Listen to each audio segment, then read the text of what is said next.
이스라엘을 구원하는 시기가 언제인가? 지금은 구원의 때가 아니다. 왜냐하면 이방인들이 수가 차야지 되기 때문에 충만한 수가 차기까지 이스라엘 버려두셨다가 이스라엘 백성들이 이방인들이 구원받고 즐거워하는 모습을 보면서 그들이 시기가 나서 돌아오게 하는 이런 것이 있다는 것을 우리에게 말씀하고 있는 것입니다. 충만한 수가 들어오는 근거가 어디냐? 그것이 이사야서 59장 20절 말씀입니다. 구속자가 시온에 임하며 야곱의 자손 가운데서 죄가를 떠나는 자에게 임하리니, 이런 약속을 주셨기 때문에 이방인들이 구원받고 즐거워하고, 또 그것이 그 자기 나라에서만 그런 것이 아니라 이스라엘 찾아와서 거기서 즐거워하고 춤추고 기도하고 이렇게 하는 것을 보면서 저것들이 왜 저래나 이런 걸 보면서 자기 하나님을 믿고 즐거워하는 것을 보면서 그들이 시기가 나서 돌아오게 할 것이라는 것을 얘기를 하고 있는 것입니다.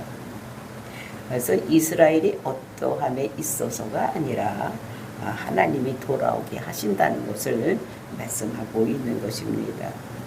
이스라엘을 제사장 나라로 세울 때도 하나님께서는 그들을 세워서 구속사를 이렇게 하기 위함이었던 것 같이, 하나님의 은사와 하나님의 부르심에는 하나님께서 후회도 없으신 분이시기 때문에 이스라엘이 다시 돌아오게 할 수도 있는 이런 분이다라는 것을 말씀하고 있었습니다. 그러면서 이어지는 오늘 우리 30절부터 36절 본문에서는 이스라엘이 돌아오는 도구가 무엇인가, 이런 것에 대해서 말씀하고 있는 것입니다. 또 이스라엘의 열심, 또 이스라엘의 충성, 또 이스라엘의 어떤 선한 이런 것 때문에 이스라엘이 돌아오는 것이 아니라 오직 하나님의 구원하심을 힘입어서 이스라엘이 돌아올 수 있다는 것을 우리들에게 말씀하고 있는 것입니다. 그것이 이스라엘이 돌아오는 것은 이방인들과 마찬가지라는 것입니다. 이방인들이 자기 마음대로 살고 있을 때 하나님께서 긍휼히 여겨주셔서 정말로 예수 그리스도를 믿을 수 있는 마음을 주셔서 그 긍휼함에 따라서 이방인들이 예수를 그리스도로 믿고 구원에 이르는 것 같이 유대인들에게도 긍휼을 베풀어서 이스라엘이 다시 돌아오게 하는, 이렇게 한다는 것을 우리에게 말씀하고 있는 것입니다. 그래서 이것을 사도 바울이 그 하나님의 경륜, 하나님이 어떻게 구원하실 것을 깨달았습니다.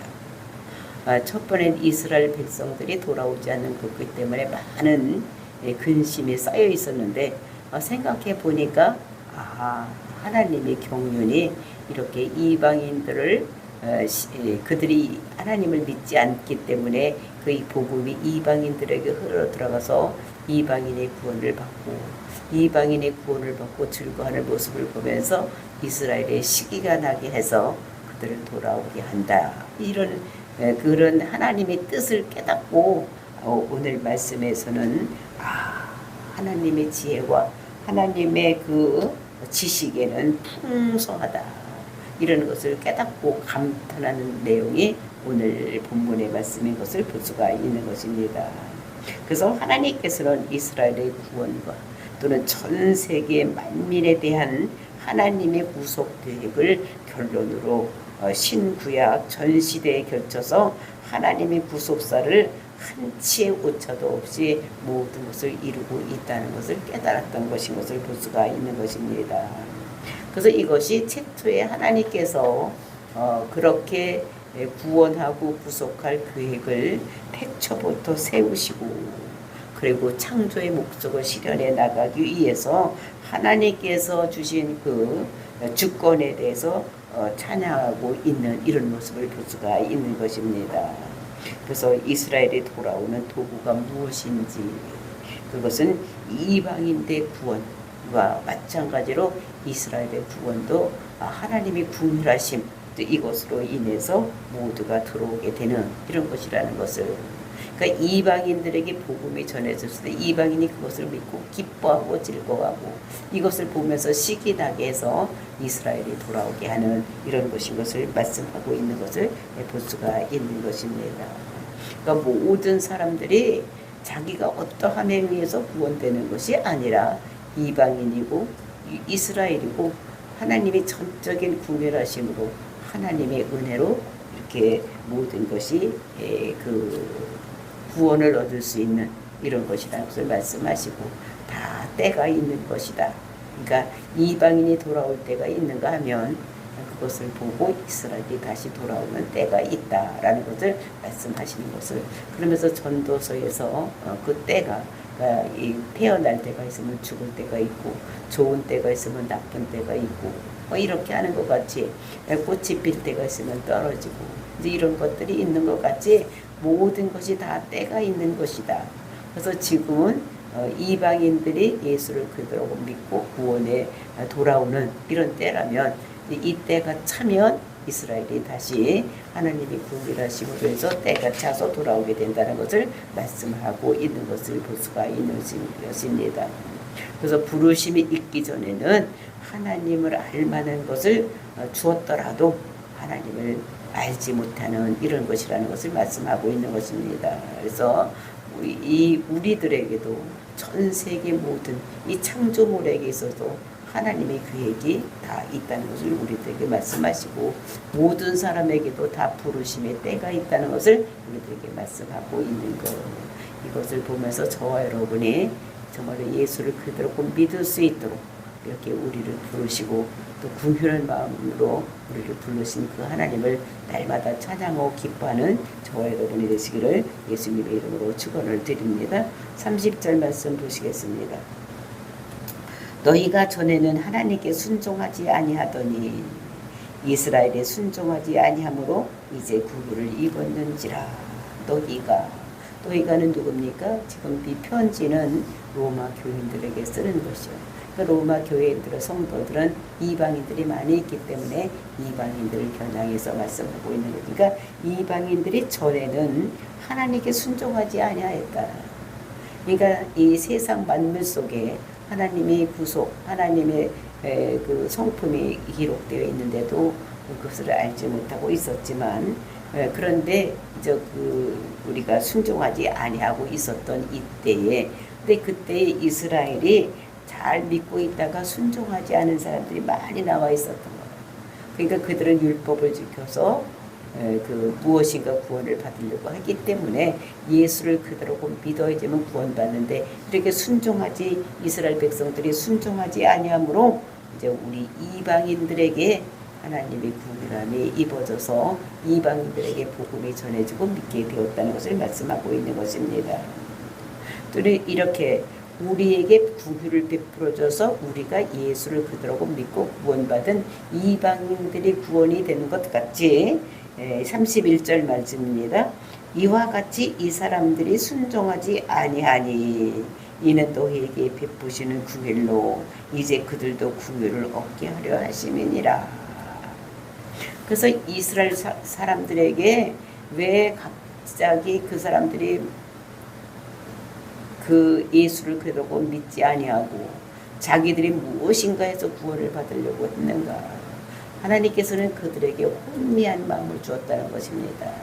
그 혼미한 마음이 그 마취된 상태, 그러니까 무엇인가 깨닫지 못하는 이런 마음을 그들에게 주고 그들에게 듣지 못하는 귀, 그 다음에 보지 못하는 눈 이런 거를 줘서 그 하나님을 깨닫지 못하기 때문에 하나님을 믿지 않았던 이스라엘 백성들인 것을 그래서 이렇게 그렇게 했기 때문에 모든 것이 다 누구한테로 돌아왔느냐 하면은 이것이 이방인들에게 복음이 전해졌는데 이제 이렇게 이방인들에게 복음이 전해져서 구휼한 마음으로 이방인들에게 복음이 전해져서 우리가 그것을 믿었던 것 같이 이 이스라엘 백성들도 사람들이 순종하지 아니하니 그러니까 이게 원래 이방인들이 하나님 말씀에 순종하지 않고 살아 있었던 것 같이 이스라엘 백성들도 순종하지 않고 이렇게 있었다는 것입니다. 왜 그렇게 했느냐? 이는 너희에게 베푸시는 궁일로 이제 그들도 궁유를 얻게 하려 하심이니라. 그 이유가 무엇이냐? 이스라엘 백성들이 그 하나님 말씀에 순종하지 않았던 것, 즉 예수를 그리더라고 믿지 않았던 이유가 무엇이냐? 예수를 그리더라고 믿어야지 구원받는데 그걸 믿지 않냐고 자기들이 무엇인가 해서 구원을 받으려고 했던 이유가 무엇이냐? 그것은 너희에게 베푸신 궁율로 이제 그들도 궁율을 얻게 하려 하심이니라. 이 사람들에게 베푸시는 은혜를 줬네. 궁율의 마음을 줘서 그들을 궁율을 여겨서 그들에게 베푸신 은혜로 말미암아서 돌아오게 하겠다. 그 사람들이 어떻게 마음이 어떻게 됐다 그랬습니까? 혼미한 상태로 있었다고 그랬어요. 마취된 상태로 있어도 무엇인가 깨닫지 못하는 거예요. 그리고 듣지 못하는 귀, 보지 못하는 눈을 주었기 때문에 그 사람들이 예수를 그대로 깨닫지 못했는데 이제는 그들에게도 그 궁휼한 마음을 얻게 하려 하심이니라. 하나님으로부터 궁휼한 마음을 얻게 하려고 그렇게 해놨다는 것을 말씀하고 있는 것입니다. 그러니까 듣지 못하는 귀, 보지 못하는 눈, 혼미한 상태로 두었던 것은 그 사람들이 궁휼을 하나님의 궁휼을 받고 돌아오게 하기 위해서 그렇게 했다는 것을 말씀하고 있는 것입니다. 그래서 그들에게 다시 보게 되게 하고 듣게 되게 하고 그 다음에 혼미한 상태, 마취 상태에서 깨어나서 하나님의 궁휼을 깨달을 수 있는 이런 마음을 줘서 돌아오게 하겠다 말씀하고 있는 것입니다. 그러면서 32절에 하나님이 모든 사람을 순종하지 아니하는 가운데 가두어 두심은 모든 사람에게 궁휼을 베풀려 하심이니라.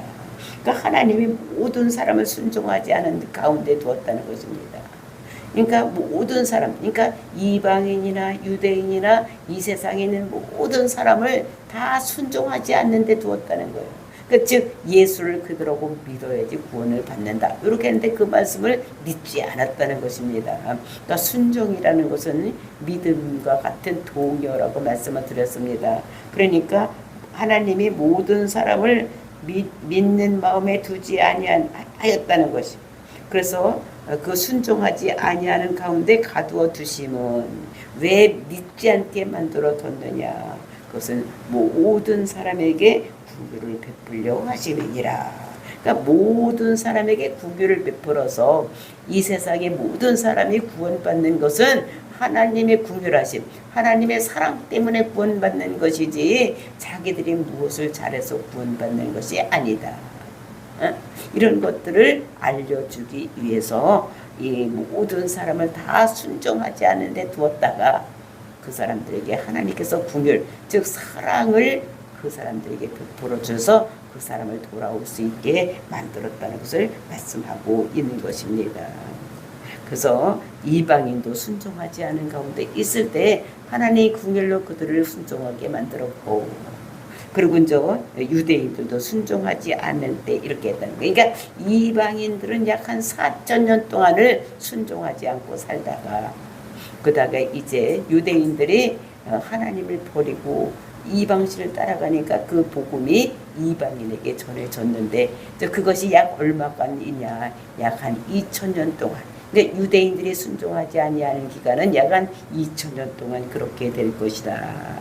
그렇게 이제 순종하지 않은 것에 가두어 두었다가 우리가 이거 헛것을 믿고 있구나. 이렇게 깨닫고 돌아오게 하시려고 하나님께서 그렇게 순종하지 않은 것에 가두어 뒀다는 것을, 그래야지만 하나님의 은혜, 하나님의 궁휼함이 얼마나 중요하신 것인가를 깨닫게 하기 위해서 한 것이라는 거죠. 즉 우리가 오늘도 아침에 찬양을 했습니다. 은혜가 풍성하신 하나님을 우리가 찬양을 했는데 정말로 우리는 내가 구원받은 것을 생각하면서 하나님의 은혜, 하나님의 은혜가 풍성하고 또 하나님의 은혜로 있을 때 없는 나를 구속해 주신 것은 웬 은혜인가 라고 우리가 찬양할 수 있도록 하기 위해서 하나님께서 이렇게 했다는 것을 말하고 있는 것입니다.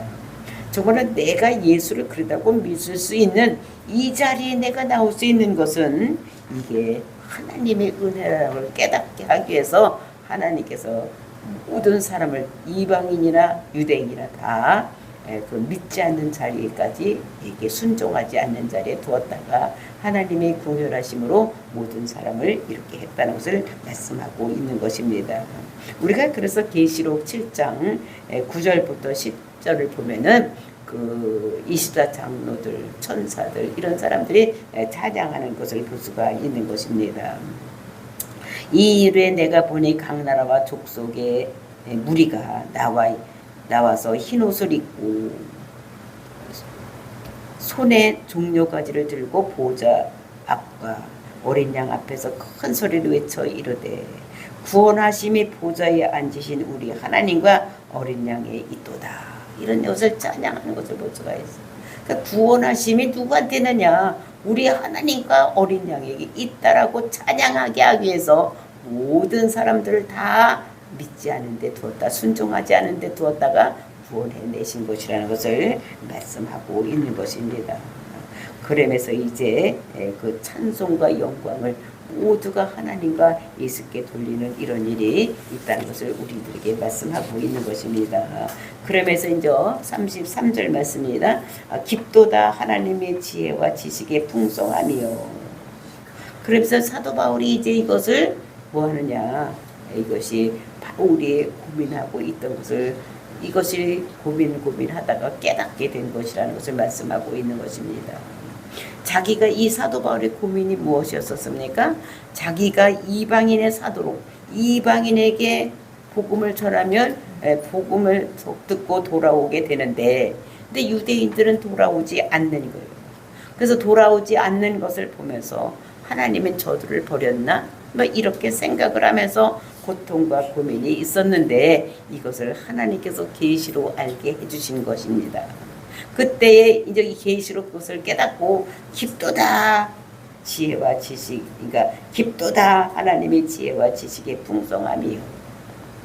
이것을 고민해서 왜 이방인들은 돌아오는데 우리 민족, 우리 동족은 돌아오지 않을까?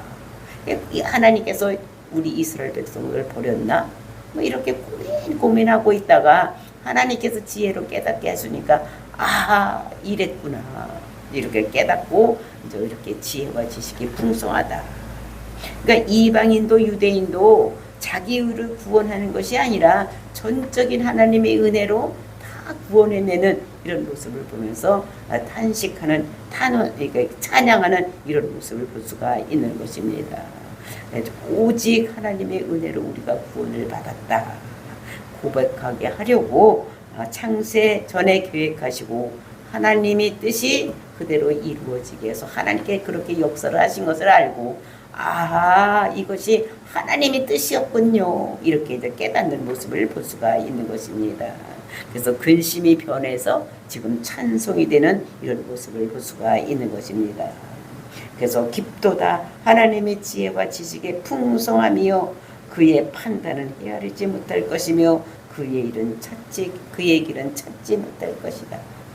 그러니까 사람의 지혜로는 그 하나님의 그 무궁무진한 그 은혜, 그 하나님이 그 우리를 구원하기 위한 계획을 깨달을 수가 없다는 것을 말씀하고 있습니다. 그러면서 이제 34절, 35절에서 세 가지를 말씀하고 있는데 정말로 누가 주의 마음을 알았느냐?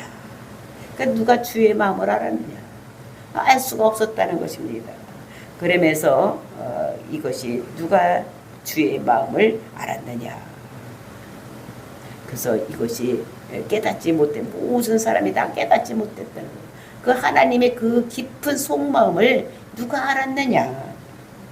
그러면서 이제 하나님께서 이런 계획을 가지고 정말로 또 아들을 보내주시고 우리 죄를 사하려고 예수님을 내 대신 십자가에 죽게 하는 그 뜻을 누가 알았느냐?